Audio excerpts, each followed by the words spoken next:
Selamat datang buat yang baru join di sesi Collab for Health ya UID. Hari ini kita akan ngobrol dengan Pak Arif dari Indosat Uridu dan alumni Co-Class First. Ini kita sambil nunggu Pak Arif sedikit ya, mungkin intro nanti buat teman-teman yang akan nonton ini diulang. Jadi mungkin sedikit perkenalan tentang United in Diversity Foundation. Kita adalah sebuah organisasi yang bergerak untuk masa depan yang berkelanjutan dengan berkolaborasi trisektor. Gitu, kolaborasi swasta, pemerintah, dan masyarakat madani. Nah, UID ini telah melaksanakan berbagai macam program ya, seperti IDEAS, Co-Class, IAF, Bekal, ini dengan tematik yang berbeda-beda dalam menanggapi cara kita menjawab tantangan di era disrupsi gitu. Nah, sambil kita menunggu lebih banyak penonton dan Pak Arif, nanti mungkin ini sedikit intro tentang bintang tamu kita hari ini. Jadi Pak Arif adalah alumni dari program Oke, gangguan teknis.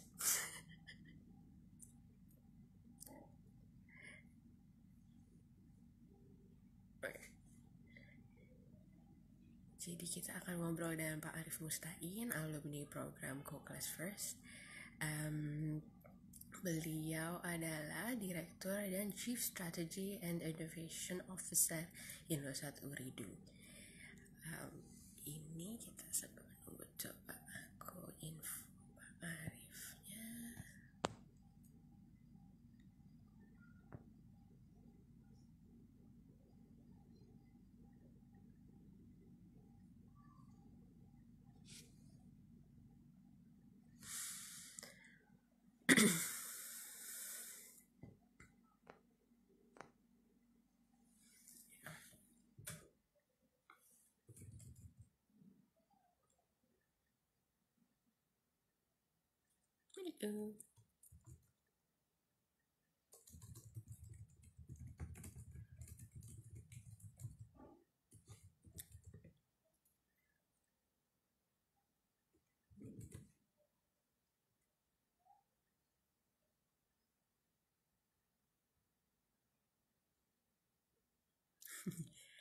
Halo semua. Kita lagi menunggu bintang tamunya ya.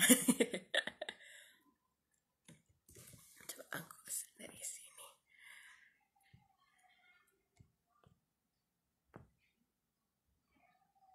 Oke.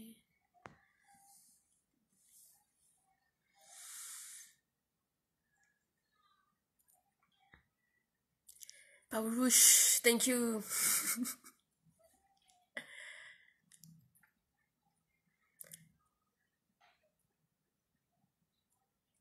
Jadi buat yang baru join, hari ini adalah hari keberapa ya? Hari kelima sepertinya dalam sesi rangkaian interview Collab for Health-nya UID, di mana kita sharing cerita-cerita positif menanggapi tantangan di masa COVID-19 ini. Nah, sudah digodeng. Hari ke-6. Ini kita sambil nunggu Pak Arif. Nah, ini mungkin buat rekan-rekan yang sudah join seri Collab for Health ini di hari-hari sebelumnya, kita kan banyak dengar cerita dari segi bagaimana kita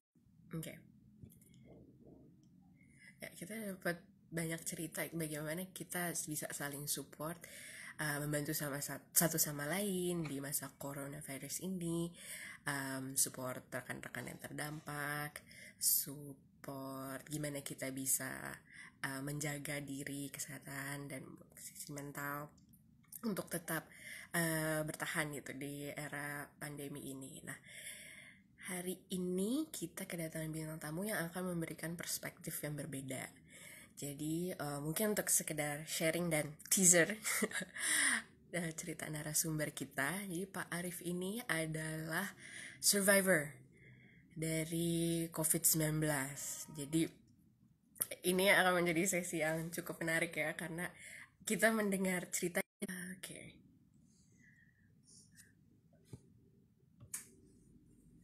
Bentar ya, saya coba. Oke, Pak Arif sudah join.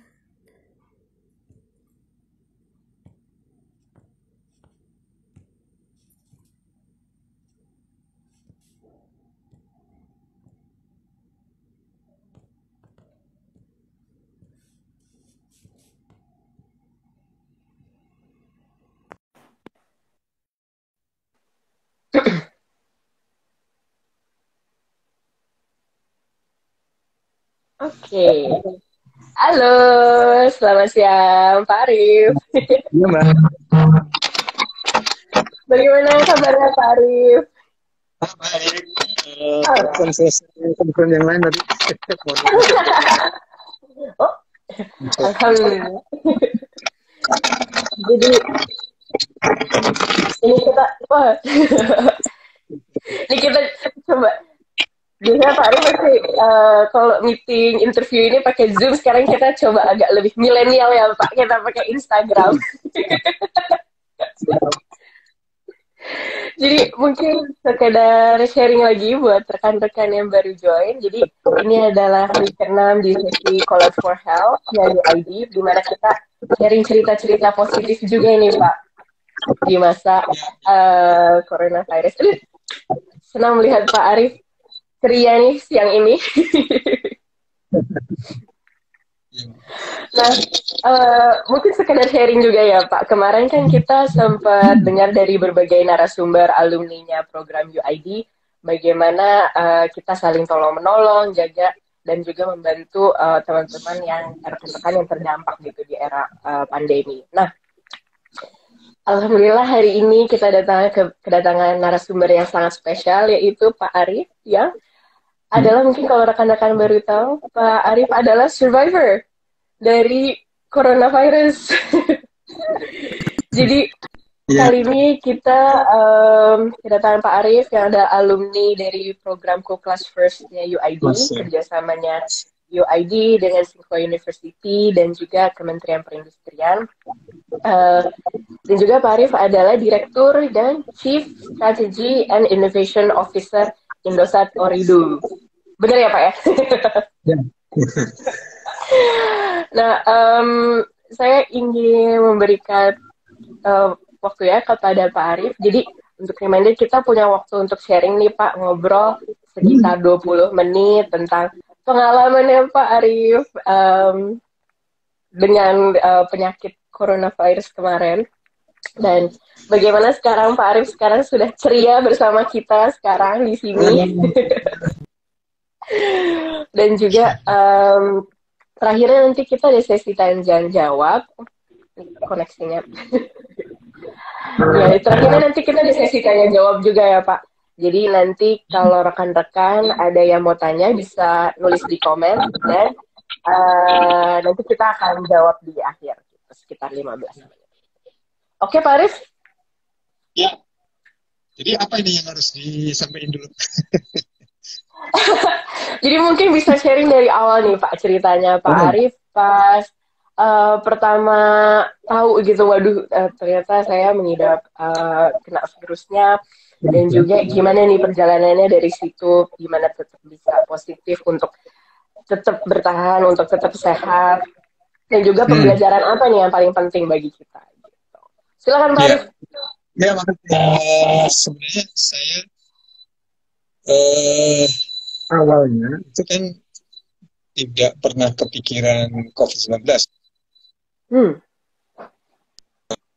Hari sama istri udah coba periksa ke dokter dulu, ke rumah sakit, terus diambil darah sama dokter, udah ambil darah dulu aja Pak. Ternyata dibilangnya, oh ini trombositnya turun, Bapak nggak boleh lagi pulang, jadi langsung nginep ya gitu, karena ini Bapak kena darah kan gitu ya. Karena memang saat itu ada beberapa daerah yang lagi wabah demam berdarah. Ya sudah, saya ikutin aja, makanya saya demam, terus trombosit turun, dianggap demam berdarah. Gitu.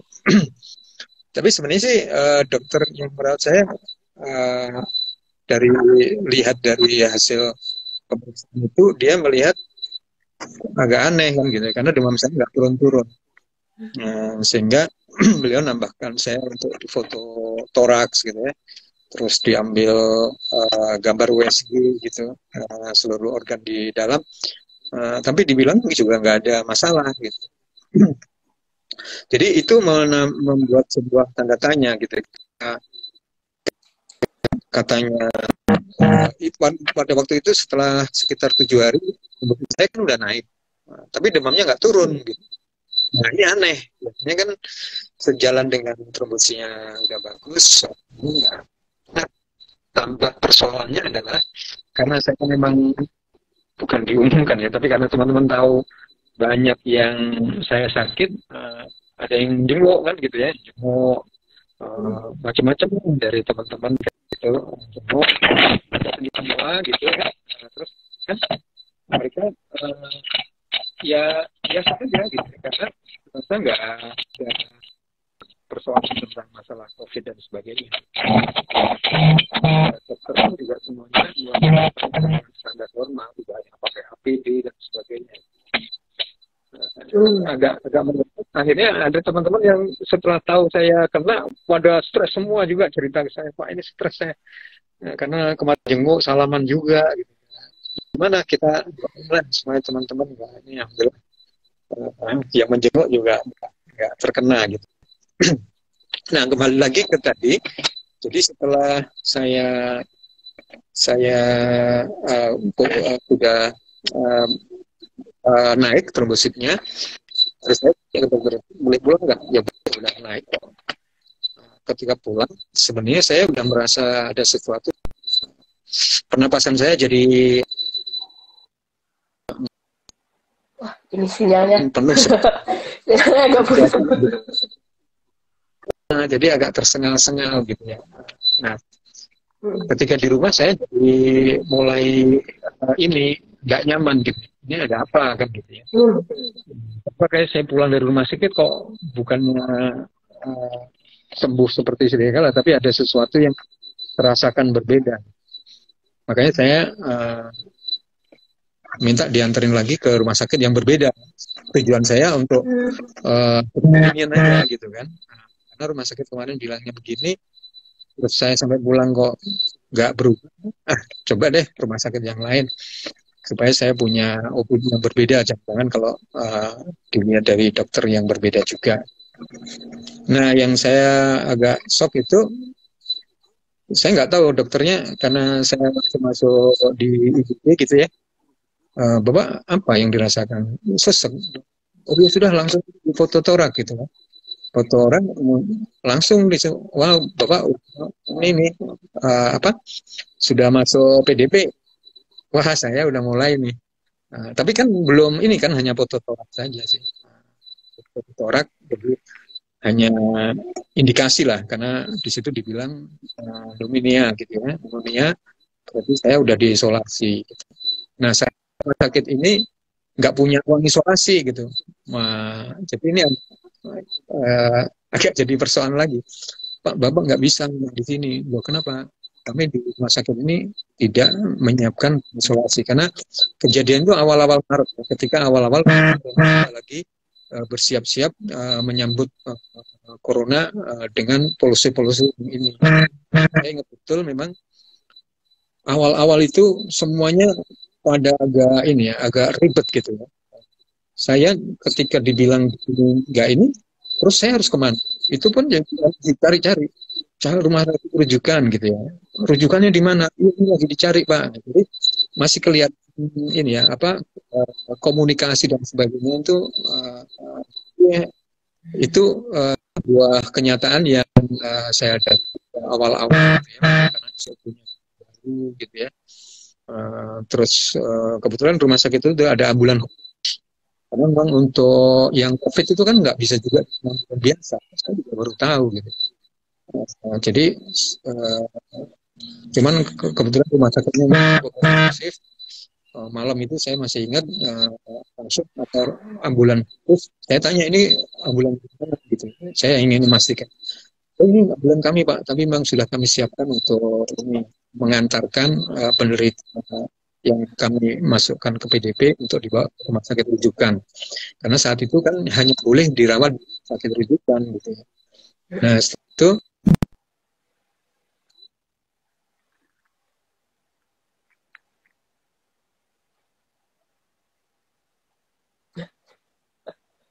sinyalnya.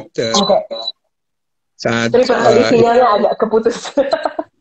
ya, saya baru tahu bajunya baru semua gitu ya.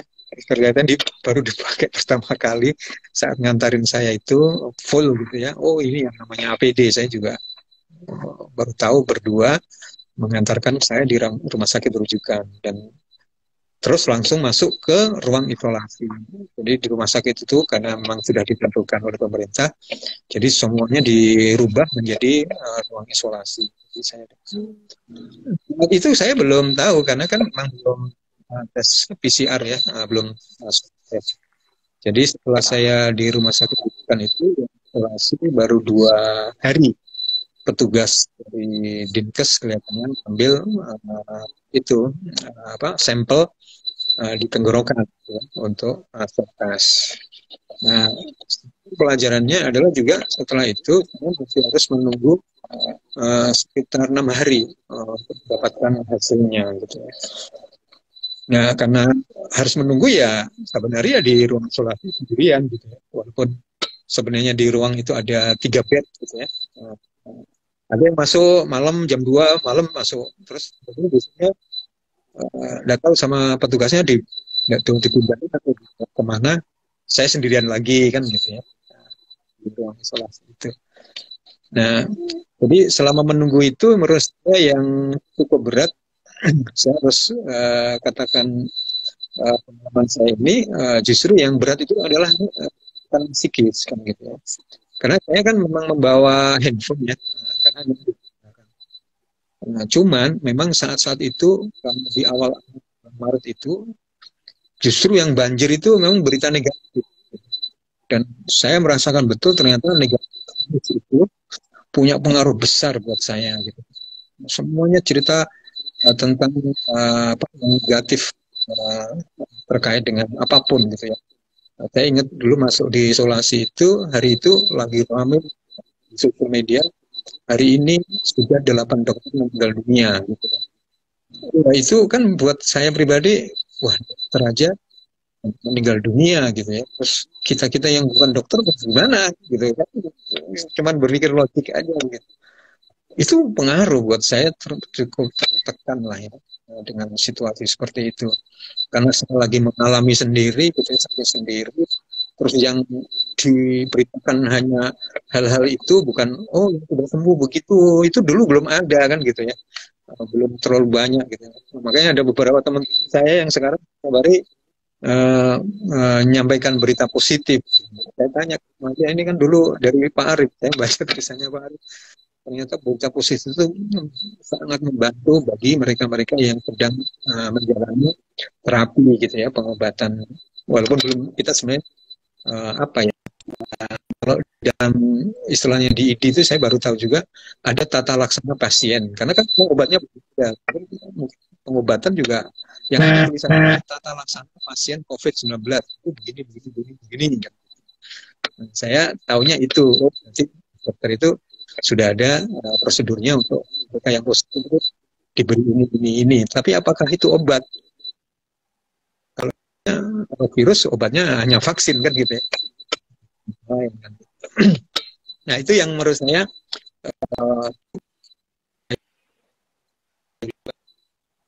saya terpapar banyak berita negatif yang menurut saya justru lebih berat. Saya lebih nyaman dengan treatment yang diberikan oleh dokter karena dokter sudah ahlinya, tahu apa yang harus dilakukan, ya saya ikutin aja. Jadi kalau bukan psikis itu nggak ada yang diajak. Ya ada sih beberapa teman-teman kan gitu ya. Nah, tapi itu kan kenanya ke kita dan kita yang harus menangkal sendiri, harus melawan sendiri berita itu. Dan makanya sejak itu saya nggak mau lagi baca ini, nggak ada gunanya buat saya, malah justru semakin melemah saya gitu. Padahal sementara saat itu kan saya butuh untuk stamina tubuh bagus memproduksi obat gitu ya. Kalau saya kemudian psikologisnya nggak bagus, itu akan membuat daya tubuh juga lemah gitu. Saya berpikirnya sederhana itu. Makanya walaupun ada TV gitu ya, nggak pernah nyetel kan, apa kemana ke website online, berita-berita online, saya betul-betul puasa, nggak melakukan akses ke situ gitu ya. Saya hanya membuka beberapa grup WA gitu ya. Nah, yang menurut saya cukup menolong adalah memang tadi ya, teman-teman yang selalu tetap karena kita online, tapi memberikan semangat gitu. Doa saban hari ya. Selalu ada WA, doa itu luar biasa memberikan apa ya. Makanya saya selalu kalau ditanya di COVID itu ada dua medan pertempuran medis sama psikis, mental gitu ya. Karena ini sesuatu yang baru, terus kita juga tahu ini belum ada obatnya gitu ya. Kita kan jadi kalau udah ada obatnya kan minimal kita bisa kemudian secara medis di treatment dengan tahapan sudah diketahui dokter. Tapi kalau untuk ini nggak ada obatnya terus gimana? Jadi dan semua orang semua juga mengatakan ini sejauh mana tubuh bisa membangun antibodi, ya, membangun imunitas dengan cara menjaga stamina tubuh dengan baik, gitu ya, dengan stamina yang bagus. Ini harus dilawan dengan tekanan psikis dan sebagainya. Masa juga saya harus sampaikan, tapi sekarang saya lihat ada masyarakat yang karena dulu di komplek perumahan pun istri saya juga dapat tekanan gitu ya. Itu kena apa sih kan ini? Dan saya udah sampaikan aja apa adanya. Buatnya saya sebar itu ke WA di satu, nggak usah ditutup-tutupin gitu. Supaya orang juga mereka curiga kan terus mainan itu juga membuat istri saya juga ya tertekan. Makanya saya juga minta untuk disampaikan realitasnya seperti apa supaya mereka memahami ya situasi di salah satu warga itu memang COVID. Saya udah sampaikan ke Pak RW, ke tetangga-tetangga gitu ya. Karena itu juga punya pengaruh gitu ya di keluarga, dan saya pun akhirnya juga kepikiran, waduh, kalau udahlah saya terpisah di isolasi, nanti kalau juga down gitu, nanti kan jadi malah ini gitu ya. Karena saya juga kepikiran ini keluarga saya gimana, ya positif juga kan gitu kan, biasanya kan begitu kan gitu. Nah, saya udah akhirnya kita minta saran dengan salah satu dokter, nggak apa-apa selama nggak ada kebutuhan isolasi aja. Jadi seluruh keluarga saya isolasi di rumah, saya isolasi sendiri di rumah sakit karena saya mengalami gejala yang tadi sesak. Saya tak napas, batuk nggak ada, kemudian saat itu demam saya malah hilang. Jadi saya di isolasi itu udah malah nggak demam.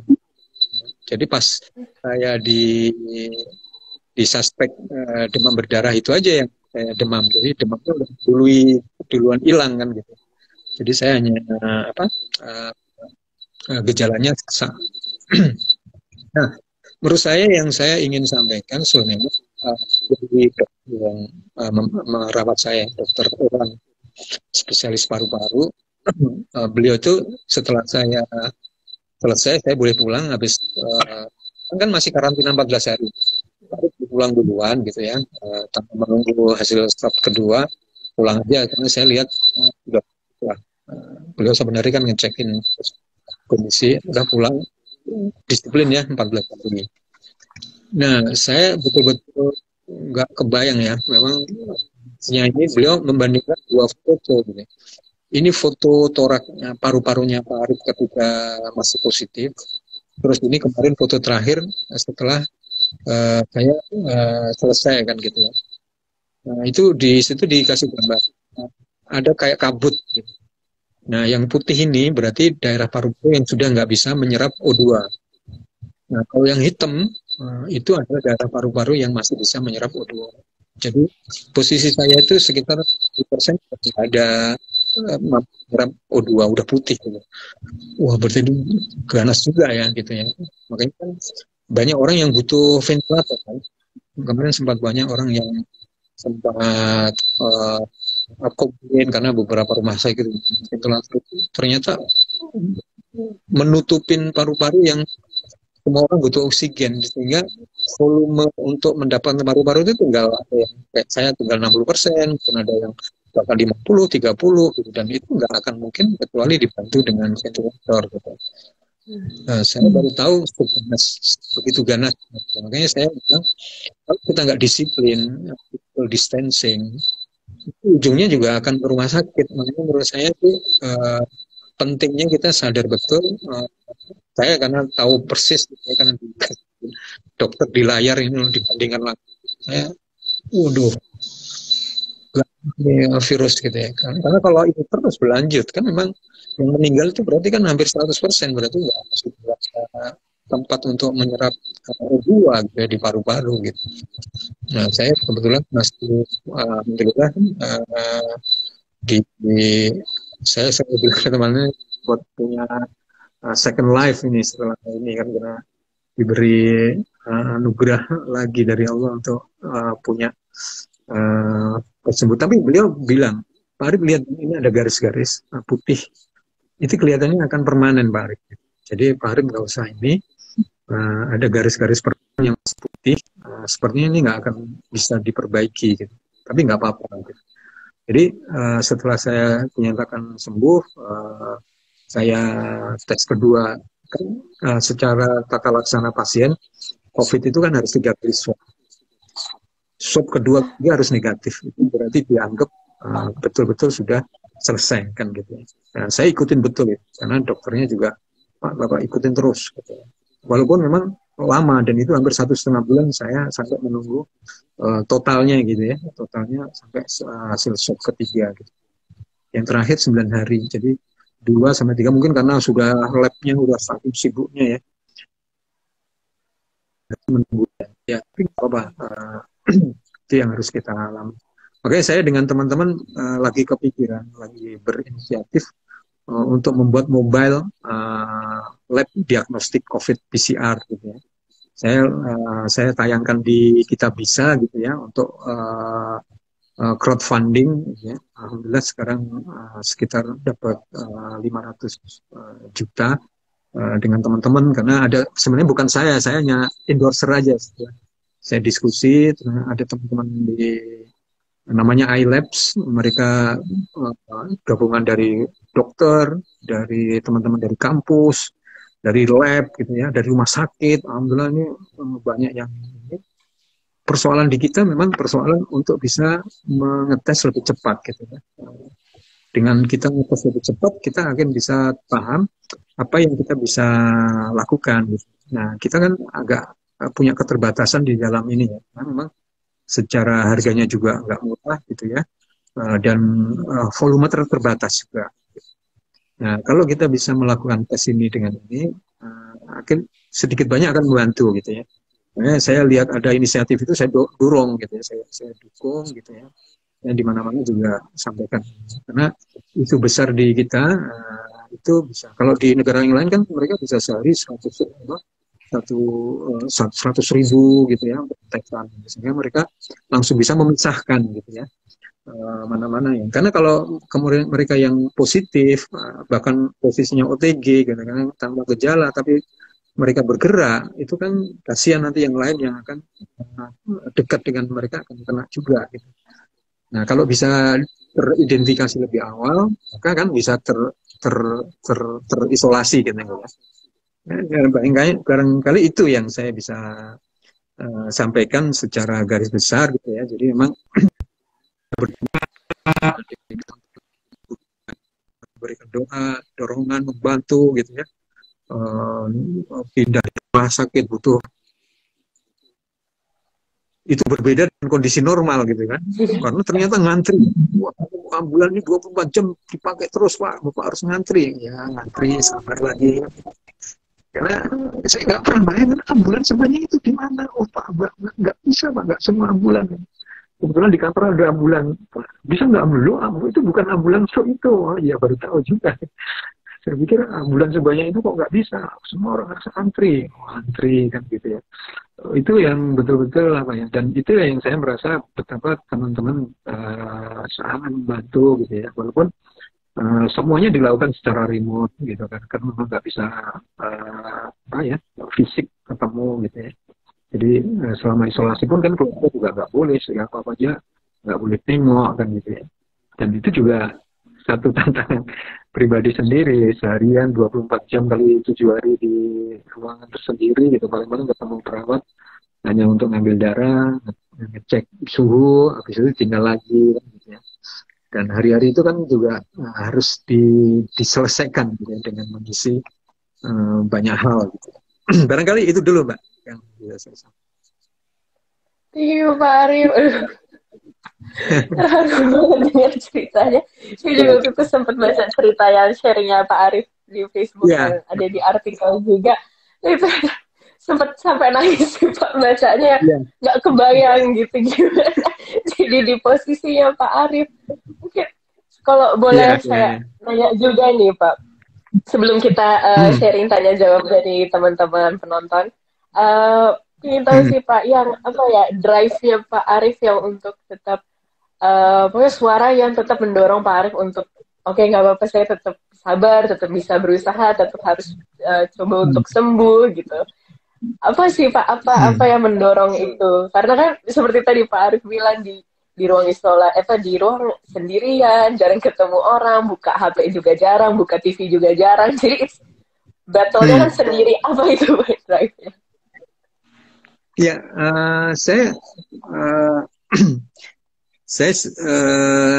mencoba untuk merefleksi gitu ya.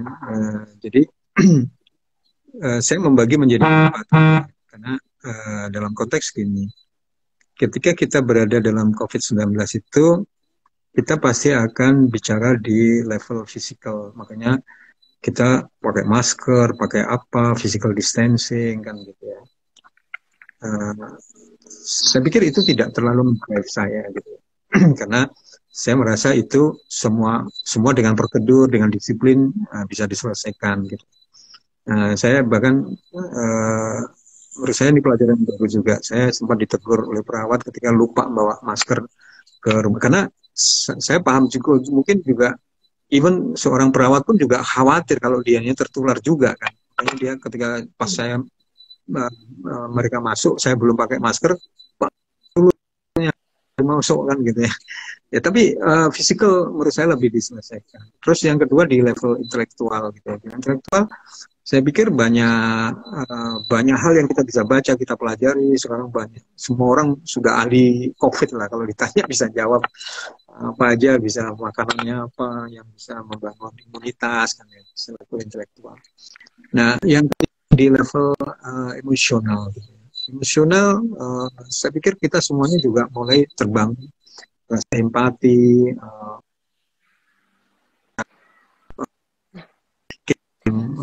pekerjaan dan sebagainya. Itu membuat saya salah satu yang cukup mendorong itu di level emosional itu. Makanya saya juga dengan istri mencoba untuk bantu maksimal kita lakukan. Karena dalam juga semakin kita menolong diri kita sendiri kan. Nah itu saya juga lakukan, lebih mendorong kita dari level spiritual kan gitu. Nah, jadi, ya sinyalnya.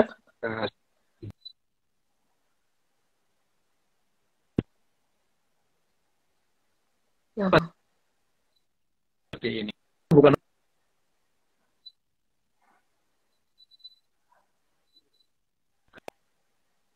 Ya sebenarnya ini sinyalnya Pak Arif pakai sinyal agak putus-putus. Padahal ini lagi serunya.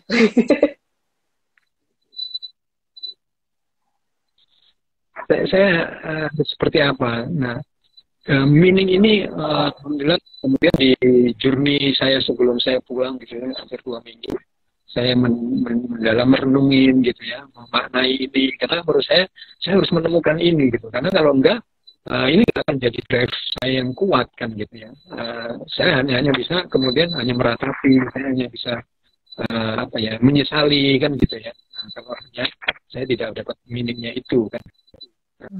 Nah ini kemudian saya mengatakan kita harus mencoba mencari reinvention dari hidup ini kalau begitu kan gitu. Saya apa yang kemudian kita bisa reinventing dari kehidupan ini. Makanya saya bilang saya sekarang dapat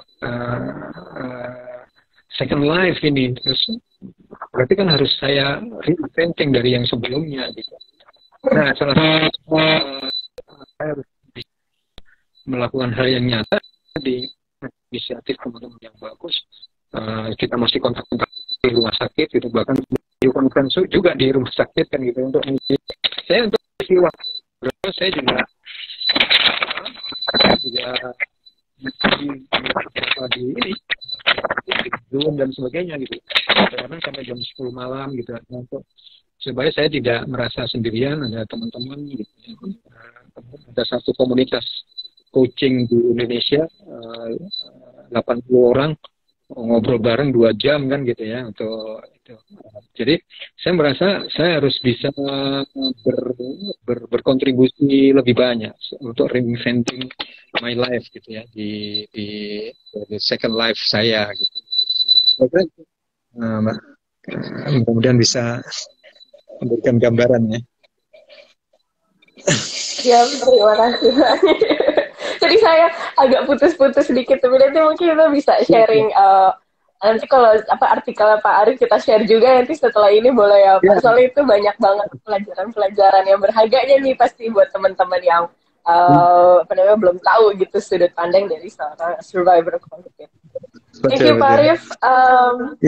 Ini kita mau coba tanya jawab. Jadi saya akan bacain beberapa pertanyaan tadi dari rekan-rekan yang menonton. Ini ada pertanyaan dari Teresia Karo.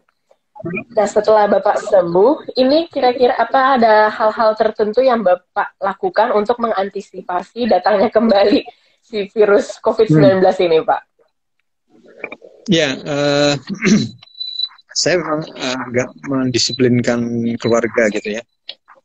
Mau nggak mau kan kita juga tetap berinteraksi walaupun dibatasin. Jadi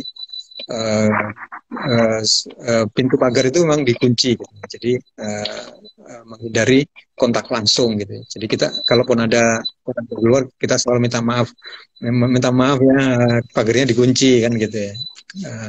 Ya untuk kesadaran bersama lah gitu ya. Terus kemudian memang ya seperti yang biasa kita kalau menerima barang kita harus cuci tangan dan sebagainya itu standar gitu dan itu memang saya mencoba mendisiplinkan buat di keluarga saya sampai saat ini karena kita belum tahu kan sejauh mana perubahan dari COVID yang ada di Indonesia ini kita masih terus mengamati gitu. Jadi saya pikir tetap berjaga-jaga itu akan lebih sangat bagus daripada kemudian kita harus mengobatinya gitu. Jadi saya sih berpesan tetap berhati-hati walaupun tidak harus parno kan gitu ya. Kadang-kadang kita terlalu berlebihan juga gitu ya. Tapi menurut saya terus menjaga apa yang kita bisa lakukan gitu ya. Mulai penggunaan masker kalau ketemu orang. Saya juga beberapa kali harus keluar nganterin istri untuk belanja gitu ya. Tapi kita tetap menjaga standar yang memang disarankan, dianjurkan oleh pemerintah untuk kesehatan kita masing-masing. Itu Mbak. Siap. Ini juga ada pertanyaan lagi Pak dari Kiki Amaruli.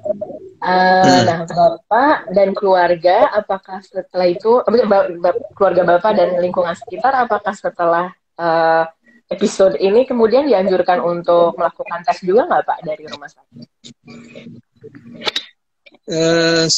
Ini pertanyaan yang saya sebenarnya susah menjawab karena saya khawatir ini agak sedikit misleading. Jadi sejujurnya saya nggak siap nggak siap untuk mengetes keluarga. Saya bahkan kemarin sama kantor sempat ada permintaan seperti itu juga. Saya hanya yakin selama gejalanya ada, yang penting kita ketat ini dan dijaga. Makanya saya minta di keluarga saya pagi senam bareng kan gitu ya. Setelah aja di YouTube, kita senam bareng ngikutin di YouTube kan, itu banyak seram kesehatan, kaji dan sebagainya gitu kan. Ikutin kan gitu. Macam-macam lah sebenarnya dipilih lain-lain gitu. Terus siang berjemur kan. Saya harus kata sendiri saya nggak siap. Apapun hasilnya kalau nanti dites, saya nggak siap. Mending nggak usah dites. Ini mungkin nggak berlaku buat semua orang ya. Cuman saya melakukan itu kan. Gitu. Saya melakukan itu. Saya ingin melihat dari sisi selama tidak ada gejala, tidak ada ini, dan sejak saya terakhir ketemu karena saya kena COVID, kemudian keluarga saya isolasi juga. Makanya saya mereka sudah lebih dari 4 hari, insya Allah mereka nggak positif. Itu aja keyakinan saya. Jadi pertanyaannya saya jawab enggak, saya justru tidak mau saya semua anak saya dites. Bukan apa-apa, kan saya nggak siap, belum siap untuk. Soalnya itu sih battle mentalnya itu yang paling susah gitu. Benar-benar Pak. Ya, anyway, ya untuk bertahan kita tetap sane lah ya, tetap positif begitu. Jadi saya sama istri diskusi, sah gitu ya, tes untuk apapun, penting kita menjaga diri dan kita tetap berisolasi di rumah. Sampai sekarang keluar kalau hanya kebutuhan yang sangat penting aja, kita tetap stay di rumah dan melakukan protokol-protokol itu tadi. Jadi mohon ini mungkin nggak berlaku. Mungkin ada juga yang saya punya teman akhirnya ngetes semua, beliau bertiga, suami, istri, anak. Nah, yang positif 2, suami sama istri. Akhirnya gejalanya nggak, ya nggak apa-apa, masing-masing. Yang penting kita terus memonitor dan memantau perkembangan dari mas.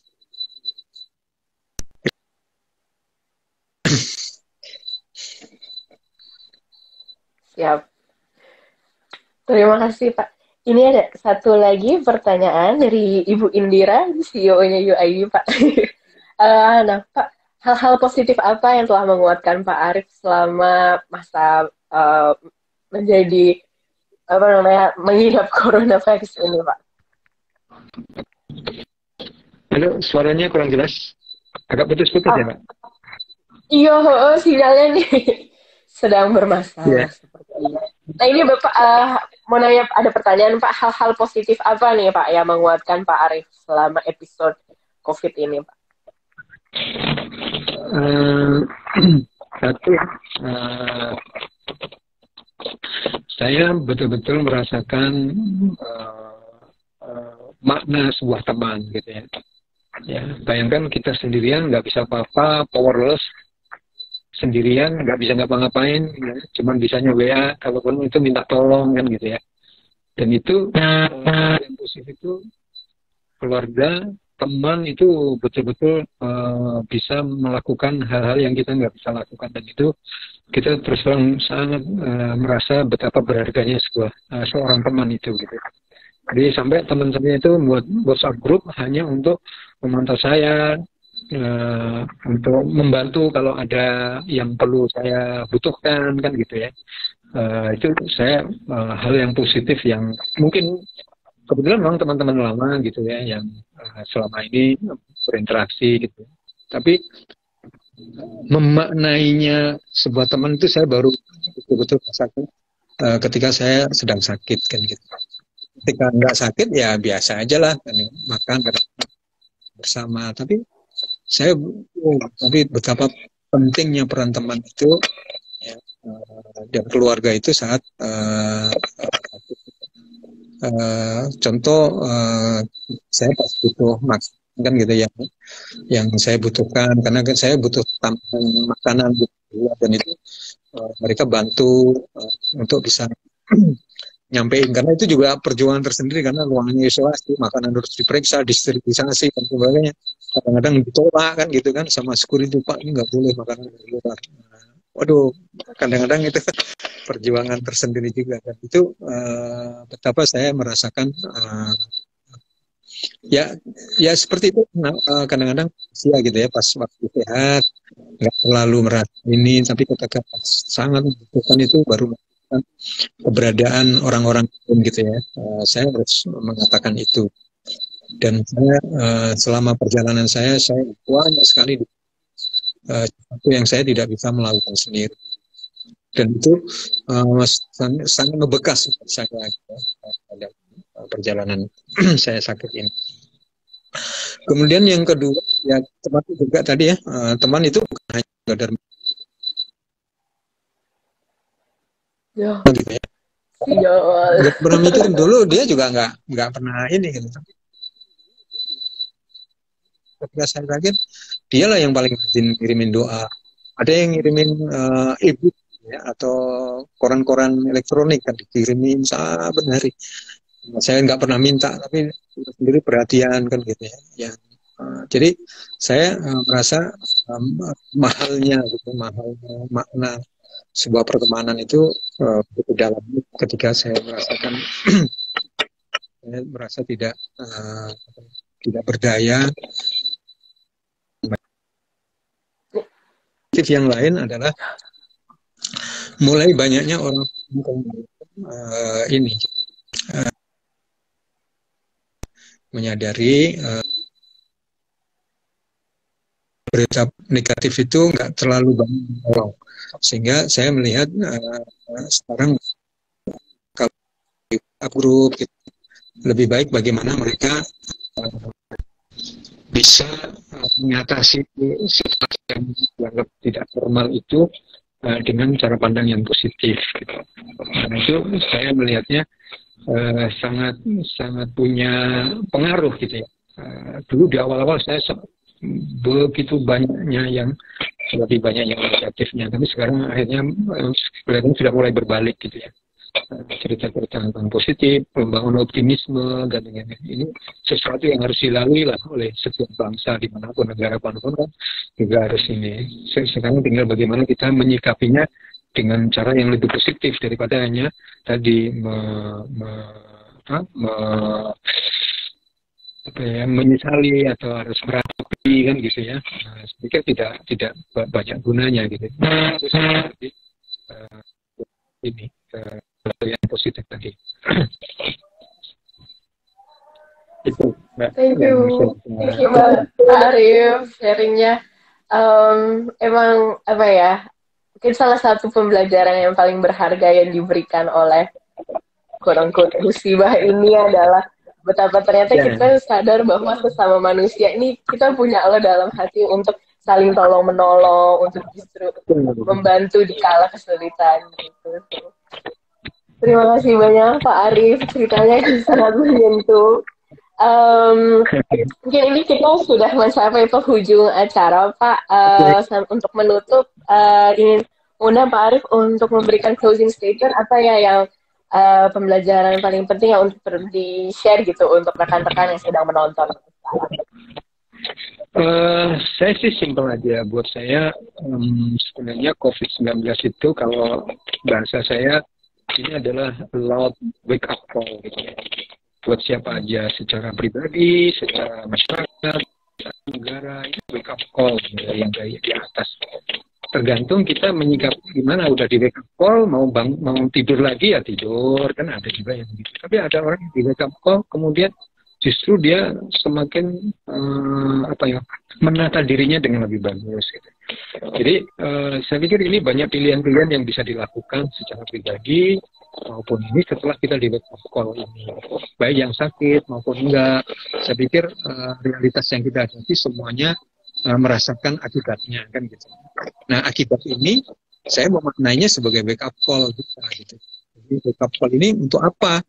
Ya harusnya kemudian kita bisa melakukan sesuatu yang lebih jauh lebih baik dari apa yang kita bisa lakukan. Jadi saya pernah merasakan sendiri gitu. Jadi, saya mencoba memaknainya, oh saya sekarang ini lagi dibangunkan atas sebuah kesadaran baru yang harus kita temukan itu kan gitu. Makanya life reinvention itu kita lakukan. Saya pikir sebagai individu, sebagai masyarakat, kita di wake up call loh, kan gitu ya. Bahkan wake up call-nya terdengar di seluruh dunia kan gitu ya. Seorang mendengarkan sebuah wake up call ini gitu. Ya silakan. Nah, kita harus kemudian setelah di wake up call, ayo dong kalau bisa kita melakukan berbagai hal-hal yang positif, berbagai hal kebaikan, sehingga wake up call itu lebih punya makna. Kemudian kita anggap hanya sebagai pengganggu. Memang masih pengen tidur lagi call tidur lagi kan gitu ya. Nah, berarti kan wake up call itu hanya sebagai pengganggu saja gitu. Tapi kalau positif, waduh, alhamdulillah kita bersyukur nih di wake up call. Kita masih beri kesempatan untuk mengisi waktu kita ke depan yang lebih bagus. Itu juga wake up call makna yang kita bisa makna lebih bagus. Jadi saya ingin mengajak kita, ayo dengan wake up call yang begitu luar biasa. Seluruh dunia mendengarkan wake up call bareng-bareng terdengar ini. Sekarang bagaimana kemudian kita meresponnya sudah barangkali dengan positif, penuh dengan kebaikan. Itu Mbak dari saya. Thank you banget Pak Arif, that's so touching. Bener-bener banget, aduh setuju 100%. Nah ini big wake up call untuk kita semua, dan bagaimana kita yang mau, apakah kita mau berubah setelah udah dibangun ini atau enggak. So, thank you so much Pak Arif atas sharingnya yang sangat berharga. Ini izin juga boleh ya Pak nanti sharing kisahnya Pak Arif, artikelnya, dan juga sharing inisiatifnya Pak Arif dan rekan-rekan ya yang untuk Mobile Diagnostic Lab PCR itu, kita share linknya juga boleh ya Pak nanti. Terima kasih. Ya. Sehat selalu buat Pak Arif dan keluarga. Terima kasih banget sudah mau sharing sama kita semua. Semoga semua senantiasa sehat dan bahagia terus, dan positif di tengah masa pandemi ini ya Pak ya. Thank you so much untuk semuanya. Kita masih ada lagi nanti sesi sharing juga nanti sore dengan alumni Youth Action Forumnya UID, namanya Melati, yang juga sama sedang berusaha untuk membantu rekan-rekan frontliner dengan memberikan nutrisi yang mumpuni gitu. Jadi biar semua dokter, semua perawat juga sehat. Ditunggu sharingnya, dan thank you so much Pak Arif sudah berkenan sharing sama kita semua. Semoga bisa ketemu langsung lagi nanti Pak dengan keadaannya ceria kita semua dan sehat ya Pak. Ya, sama-sama.